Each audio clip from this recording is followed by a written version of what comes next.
blowing like 12-ish knots, a couple puffs to 14. Pretty cool. There's a bunch of M32s sailing around, a lot of boats out, a lot of seaweed, which is unfortunate, but really nice. So today we're going to walk through how to initiate the foil downwind. So I will do that, kind of talk you through it. I think the main thing to be aware of is trying to hit your like kind of max launch speed before you even attempt to foil. So as it gets lighter wind, that gets even more and more important to be at the correct speed before you try to foil. All right, so we're gonna give it a go on port.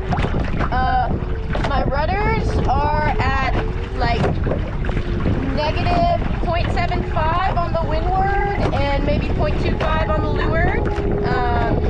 Running a little bit of diff downwind, not totally necessary, but I kind of prefer it.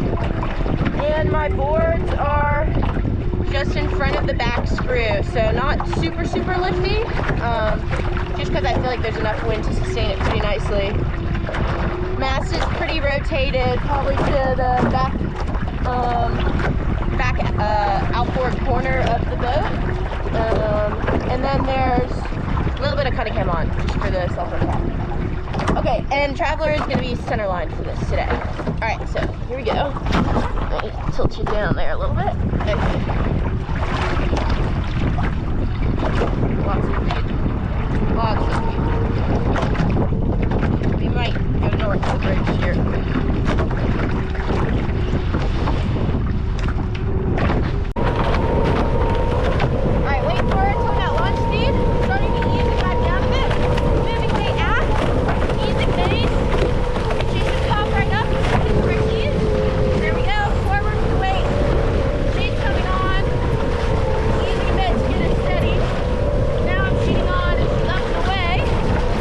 Driving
makes some sense for how to initiate the downwind foil.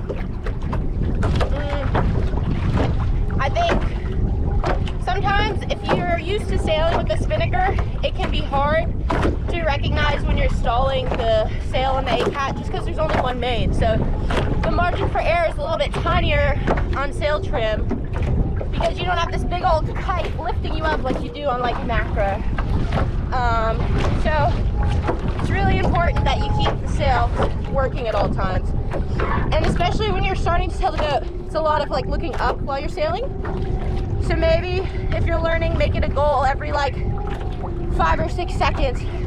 Take a glance up and look at the stall that's happening on your telltales. I think that helps a lot. And eventually you get the feel where like you pretty much know if it's stalled or not, but I do still look up quite a lot, especially while I'm racing. Maybe not so much while I'm talking, but definitely while I'm racing. So yeah, another big thing is just kind of keeping your head out of the boat, knowing what pressure you're going to sail into, because that's going to change your body weight movement a lot. It's also going to change your sail trim.